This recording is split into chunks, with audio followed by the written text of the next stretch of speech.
The history of Persia was deliberately changed when it became a political liability for a new democratic West in the 19th century.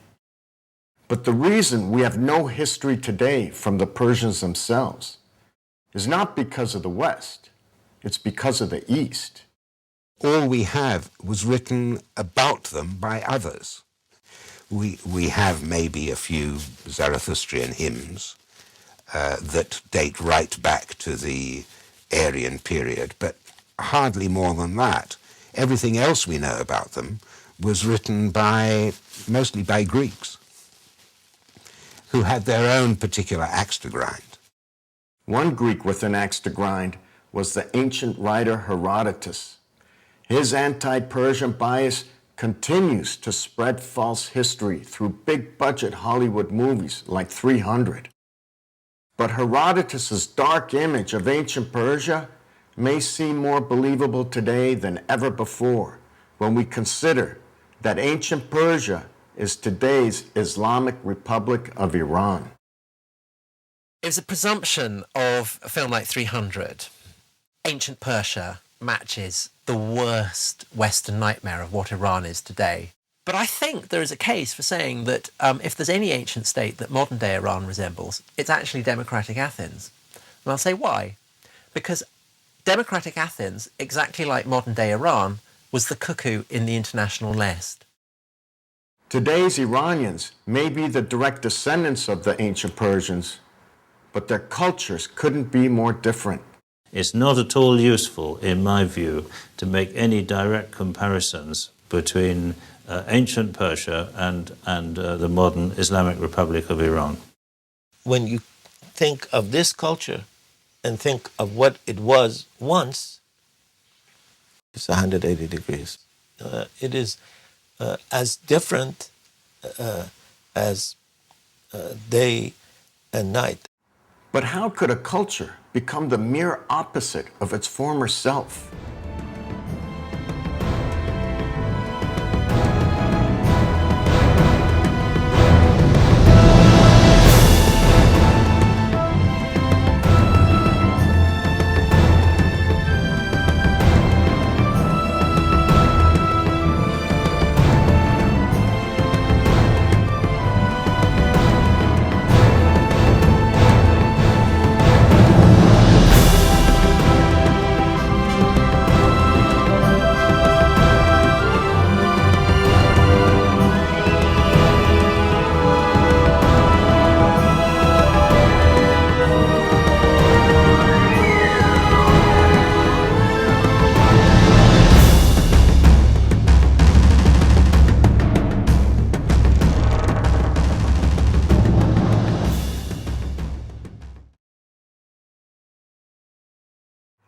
Persia's culture was turned on its head after what was perhaps the most history-changing event that has never been told. I think most historians would agree that the most dramatic event in the whole long history of Iran, the one that brought major changes, is the Arab conquest in the 7th century, followed by the Islamization of Iran. After being mortally weakened by almost 100 years of non-stop war with the Byzantine Empire, the last Persian dynasty, known as the Sasanians, was suddenly struck from her southern flank by a new power hopped up on a new religion called Islam, centered out of Medina in today's Saudi Arabia. On November 19, 636 AD, at the Battle of Al-Qadisiyah, the Persian Empire became the first world power to fall to the Muslim Arabs. They destroyed the ancient Iranian Empire and incorporated all its realms, including Iran itself, in the new Arab Empire. They didn't destroy the Byzantine Empire, but they conquered a very large part of the Byzantine Empire, the whole of what is now Syria and the adjoining countries, Egypt and North Africa. But the Islamization of Iran would not come easy. The new laws of the Muslim Arab Empire, known as the Caliphate, ran contrary to everything the Persians had stood for over 1,000 years. Ancient Persia is not Islamic. Ancient Persia is anything but Islamic. This was an empire based on several key tenets. Everything from separation of state and church, to religious pluralism, to religious tolerance, to the idea of gender equality. We have payroll lists where women are getting paid as much as men.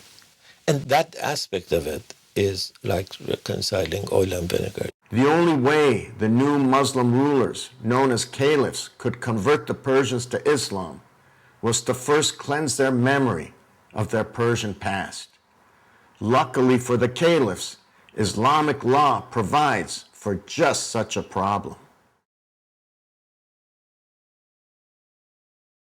Much like Christianity, Islam believes that its prophet Muhammad brought the light of wisdom to the world. Therefore, anything that came before Muhammad belongs to the age of darkness known as Jahiliyyah. You have to look at their historiography. Islamic historiography everywhere has been founded on the idea that Islam everywhere has gone and created light out of darkness. Jahiliyyah. Jahiliyyah gave the new Muslim caliphs license to systematically wipe out Persia's entire history because it too belonged to the age of darkness. There was a conscious effort to do away with anything that had anything to do with un-Islamic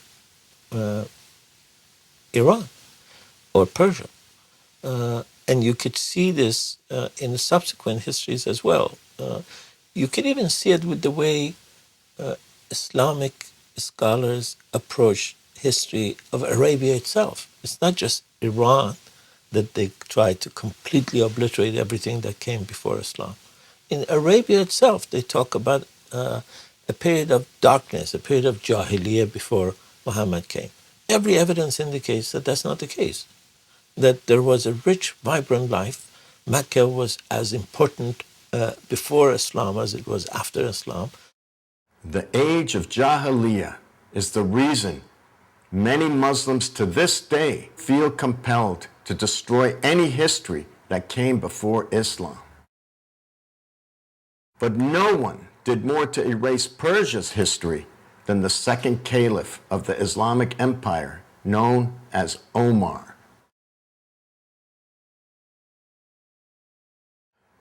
Virtually all of Persia's 1,000-year-long history had been stored at a single location, the Imperial Library of Sarouye. There was a big library in Iran of several 100,000 volumes. It was apparently the biggest library of its kind at that time. There were 2 or 3 libraries in that period that were renowned around the world, and one of them was in Iran, in Persia. The Sarouye library is said to be the most exhaustive library of its kind in this period. The most efficient way to erase Persia's memory was to strike at its central library. Why is it that of all the caliphs, the one that is most despised in Iran is Omar? Because Omar is the guy who tried to completely cleanse our memory of what existed before. The Islamic Caliph Omar became so well known for his book burnings that his reputation even traveled west. When one of his commanders came upon a library, he sent word back to Omar asking what to do with all the books. Omar's reply is recited in the West as follows: if the books contradict the Quran, they're heretical, burn them. If they're in agreement with the Quran, they're superfluous, burn them. Either way, the books got burned. Omar orders the library burned. He says, either these books contain the truth, in which case we have the Quran, and it has all the truth, or it contains falsehoods. And we don't want the minds of our faithful contaminated. The same fate would befall the Library of Alexandria in Egypt only 5 years later. Along with the history of Persia, so went its culture. By the time the Arab occupation of Persia came to an end around 819, the once proud Persians could read and write only Arabic. The old scripts were soon forgotten. The old history was forgotten. And you see this in Iran. There was an agonizing lack of a history. They knew that they were an ancient people. They knew that they had an ancient history. They didn't know anything about it. So complete was the destruction of Persia's history that after 180 years of Arab occupation, only 1 or 2 texts from Persia's pre-Islamic period had survived. But these 2 texts were enough to save Persia's culture from complete extinction. One of the texts that survived the Islamic purge was called the Shah-Nameh. It was the mythical tradition which the Persians used to pass down their morals and principles to the next generation. This rare document was used by an Iranian poet named Ferdowsi to write his timeless masterpiece called the Shah-Nameh, which literally means the Book of Kings.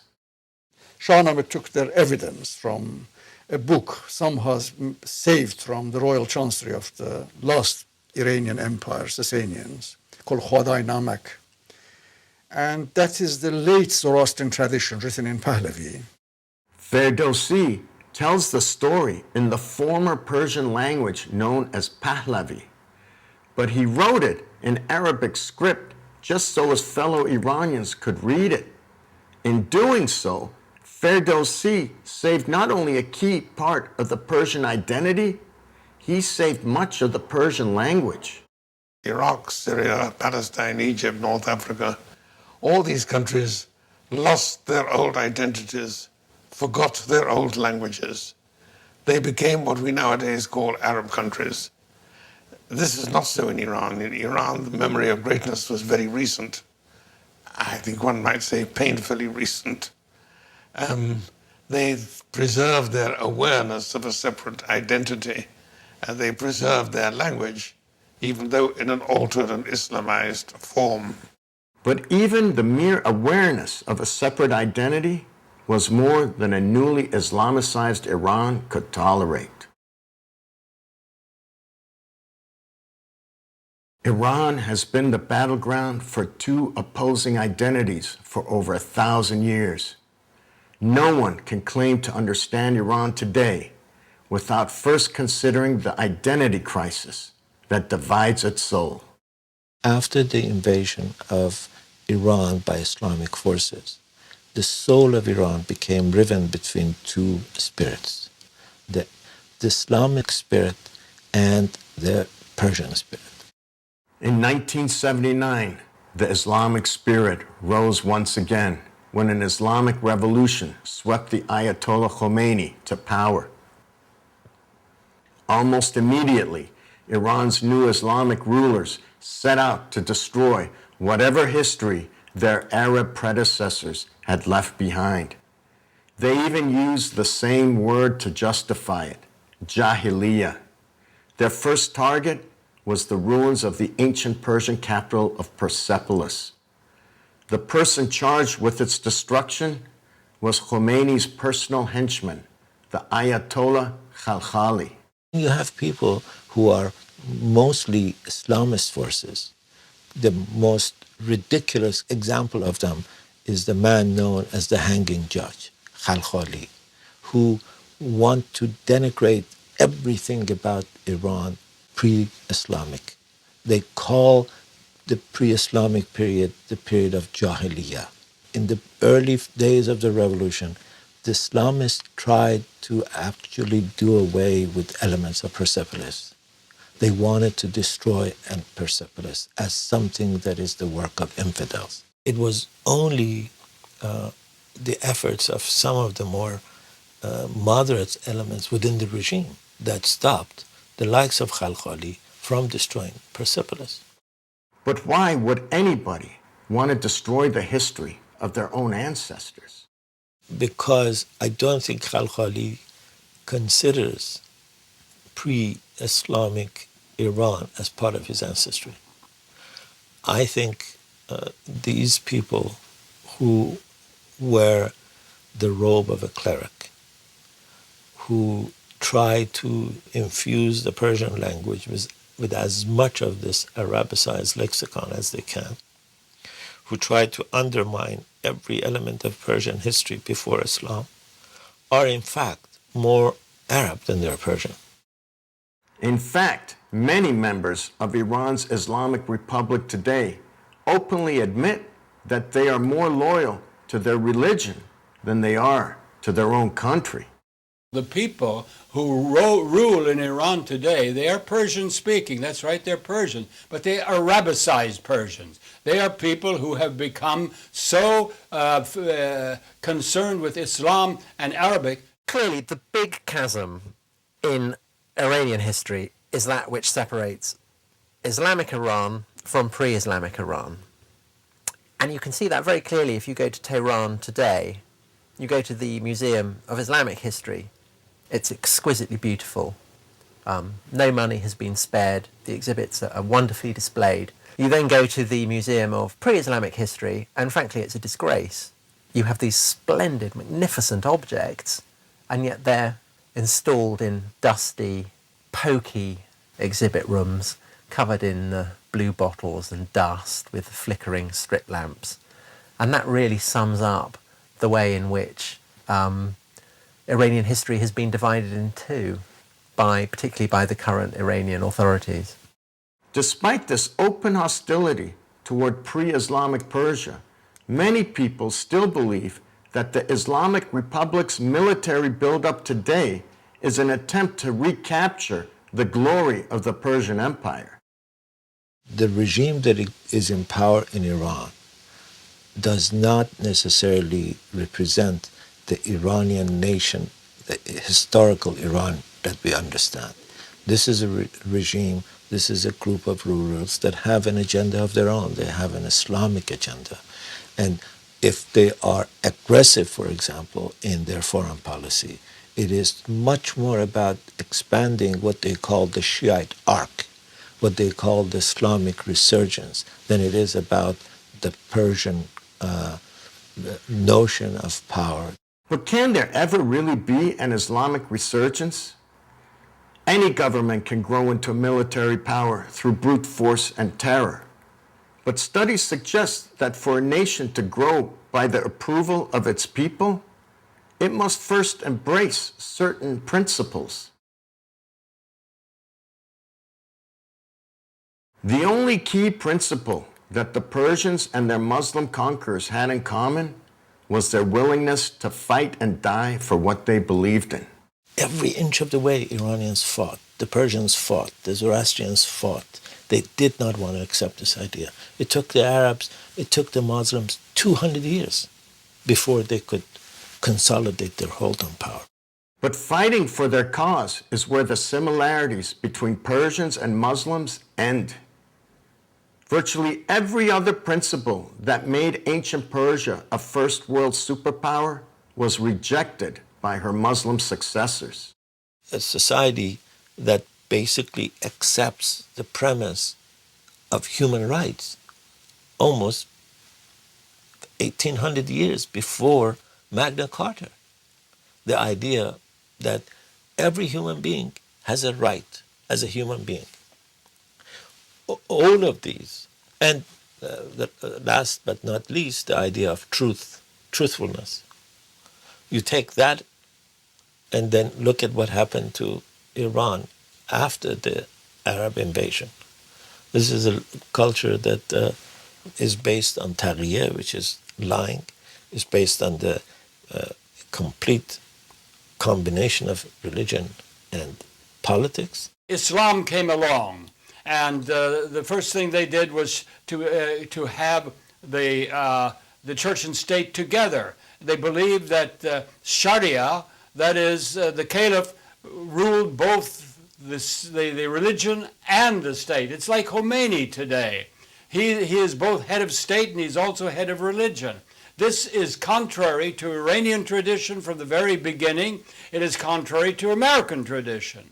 The culture of pre-Islamic Persia had all the necessary ingredients to blossom into a first world superpower, including the most important ingredient of all.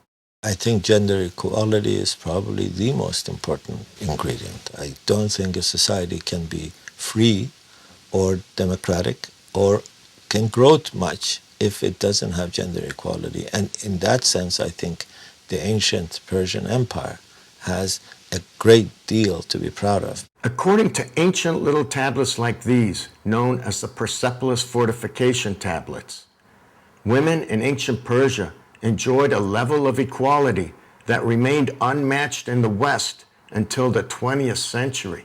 These fortification tablets, which were found near the fortification wall in Persepolis, they, amongst others, list rations for workers. And what is interesting about these ration amounts that are being apportioned to groups of workers in and around Persepolis is that women who had the same level of qualification in that profession would receive the same amount of ration as men. Not only were Persian women paid the exact same wages as men, they even received a maternity package when they became pregnant. Very interestingly, when it comes to women giving birth to children, they are entitled to a month's worth of special ration, which would consist of wine and grain. And that's incredible when we think that that was 2,500 years ago, and it's taken us in the West perhaps 2,500 years to approximate those kinds of conditions. These same Persian women were sold as sex slaves in the markets of Medina following the Muslim conquest. These sex slaves are approvingly referred to in the Quran as the women whom your right hand possesses.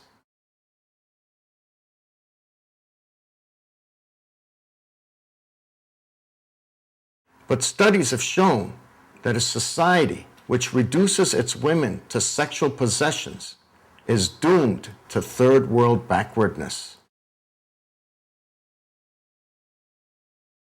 One of the first people to point out the harm that the oppression of women can have on a society was none other than a Muslim scholar of the Ottoman Empire named Namik Kemal.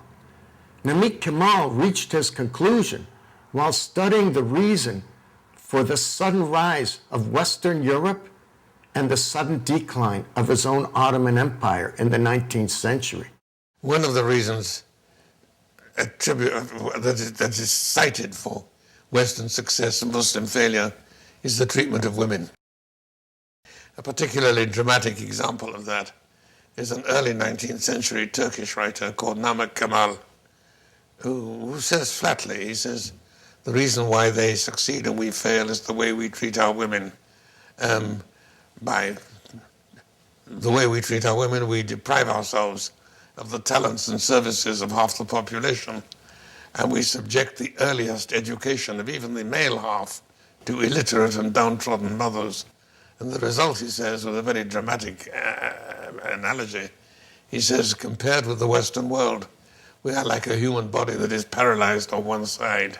But what was once a theory became a scientific fact in 2002 when Dr. Stephen Fish of the University of California conducted a study that proved once and for all that any culture, Islamic or otherwise, in which the death rate of baby girls is higher than baby boys and the education level of girls is lower than boys, that those societies, without exception, are backward third world nations.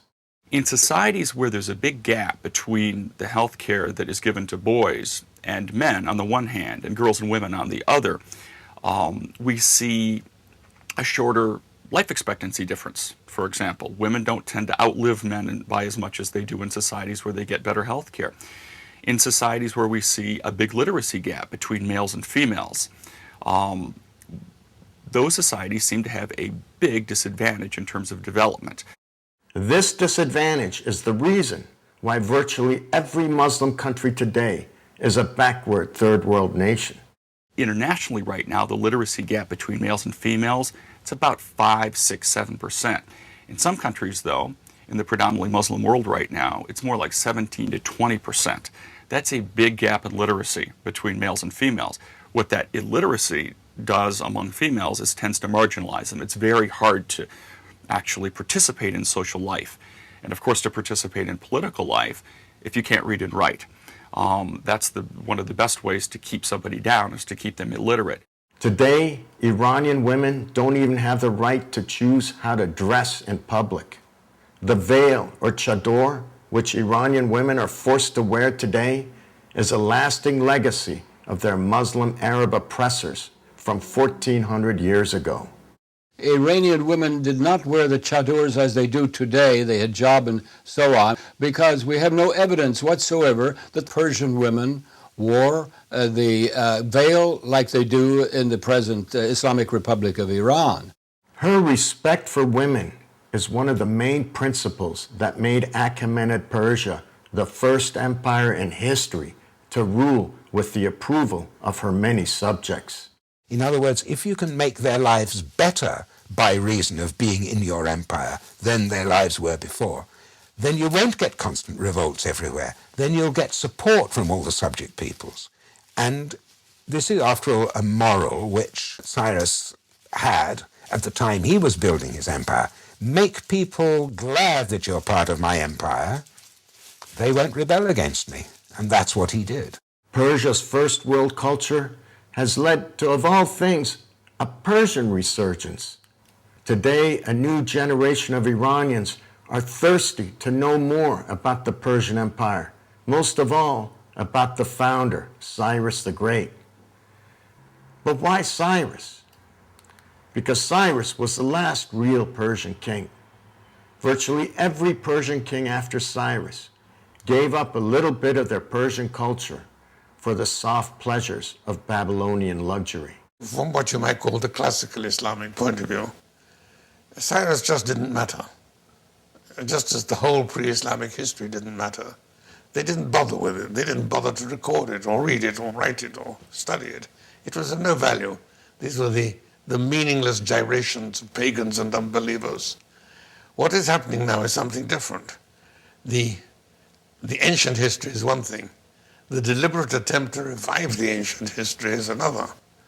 And what they see now, what the present rulers of Iran see, is an attempt to revive the ancient history, the ancient awareness that arises from the knowledge of that ancient history, and that they see as a threat to their own dominance. And in that, of course, they're not entirely wrong. Using the latest scientific research, we've been able to stitch together much of Persia's extinct culture. And what we've discovered has never been reported before. The culture that created the Persian Empire was the same culture that would give rise to Western civilization almost 1,000 years later. And no one represented this culture better than Cyrus the Great.